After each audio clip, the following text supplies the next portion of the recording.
एक कस्बे में एक विधवा अंधी औरत रहती थी। उसका एक बेटा था जिसके पालन पोषण की सारी जिम्मेदारी उसके कंधों पर थी।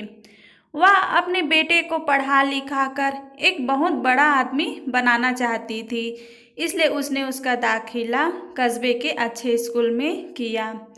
वह दिन रात मेहनत करती ताकि बेटे की स्कूल की फीस दे सके।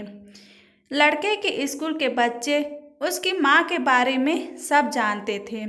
वे सब उसे अंधी का बेटा कहकर चिढ़ाते थे। लड़का उससे बहुत परेशान था। उसे अपनी माँ पर शर्म आने लगी थी। वह उसके साथ कहीं आने जाने से कतराने लगा था। लड़का जब बड़ा हुआ तो उसके शहर में एक अच्छी नौकरी लग गई। उसने अपनी माँ से वादा किया कि शहर में मकान लेकर वह उसे लेने आएगा, लेकिन वह शहर गया तो फिर लौटकर नहीं आया।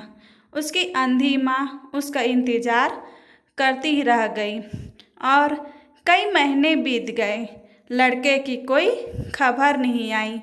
अंधी एक दिन उससे नहीं रहा गया और वह अपने बेटे से मिलने शहर पहुंच गई। पूछते पूछते वह बेटे के ऑफिस पहुंची।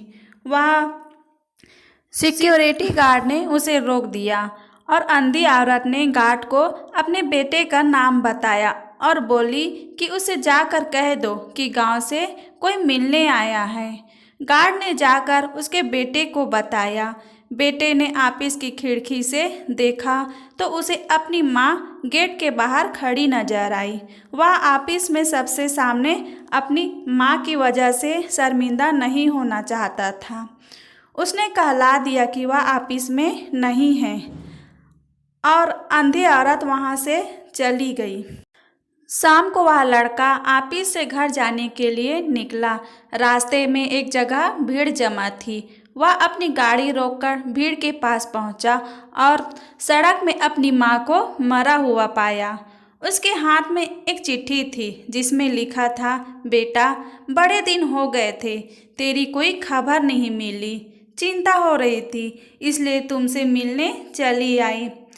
अब तू तो एक बड़ा आदमी बन गया है ना। तुमसे मिलना अब शायद मुझ गरीब की किस्मत में नहीं, लेकिन मैं बहुत खुश हूँ तेरे लिए। तूने अपना ही नहीं मेरा भी सपना पूरा किया। मलाल है कि तेरी तरक्की देख नहीं सकती।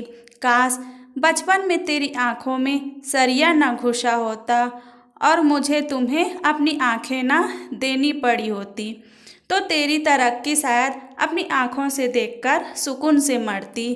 तेरी अंधी माँ। ये पढ़कर लड़का फूट फूट कर रोने लगा।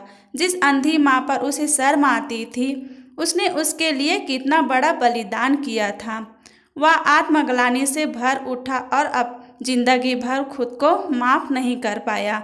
दोस्तों, ये कहानी आपको पसंद आई होगी तो लाइक सब्सक्राइब जरूर कीजिएगा। कहानी सुनने के लिए बहुत बहुत धन्यवाद।